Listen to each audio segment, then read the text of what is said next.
Hello mga master! Magluluto po tayo ngayon ng paigang ginataang palaka. Akalain mo yun? Shoutout nga po pala sa nagdala nito kay Makati Police Gerard Jose. Ayan, si Pacnor.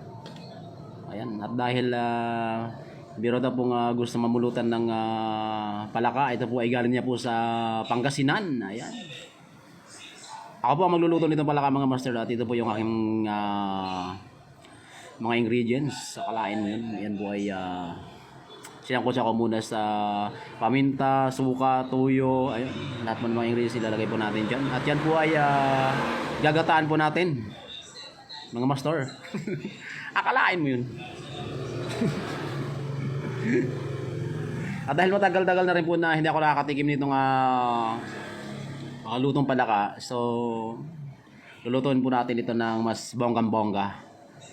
Ayan.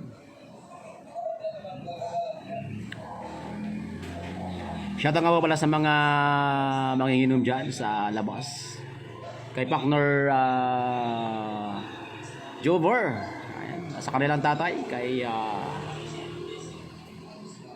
Boss Jose. Akalain mo yun. At saka kay Kabayan. Ayan. Dadagusin na naman ang mapupulutan ng palaka ngayon. Talaga naman.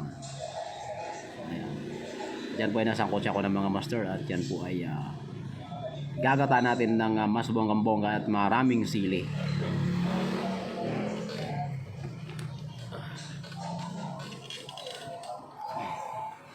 Ito na po ilalagay natin ng panghuling gata. Ayan.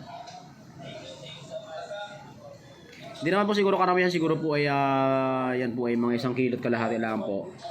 So nilagay ko po dyan ng gata mga master ay isa pong 35 pesos at isa pong 25 pesos po lamang. Akalain mo yun, napakamura po ng niyog dito sa Makati mga master. At pati na rin po yung sibuyas. Akalain mo yun, kung makapansin nyo po, napakalaki ng nilagay kong sibuyas yan kanina. Siguro ay 15 pesos lang naman.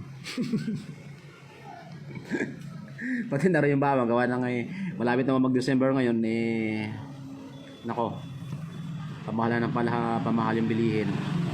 So ayan, dinagdagan ko pa po ng sili, at medyo may kamahalan na rin po ang sili ngayon. So bumili po ako ng halagang 10 pisong sili. So binigay po sa akin ay 12 piraso na sili din po. Pero pwede na siguro yan. So kung gusto nyo pong maanghangan, ito po yung gagawin ninyo mga master. Ito po ay sekreto lang po, huwag nyo pong sasabihin sa iba. Kung gusto nyo pong maanghang, so hatiin nyo po yung sili.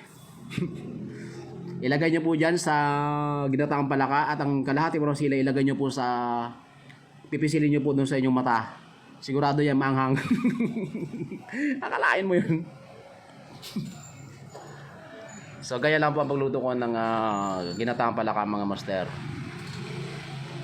So, ayan. Nilagay ko na po yung panghuling gata. Ayan po yung yan po yung tawag dito yung panghuli po. Ayan po yung unang gata, pampalapot.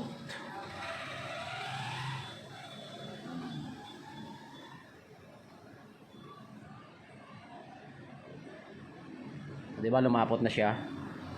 Subongga nga eh. Ayan. Tamang-tama po ito pampulutan ngayon. Gawa ng nagbabala po kami mag-inuman. So yan po ang aming pupulutanin.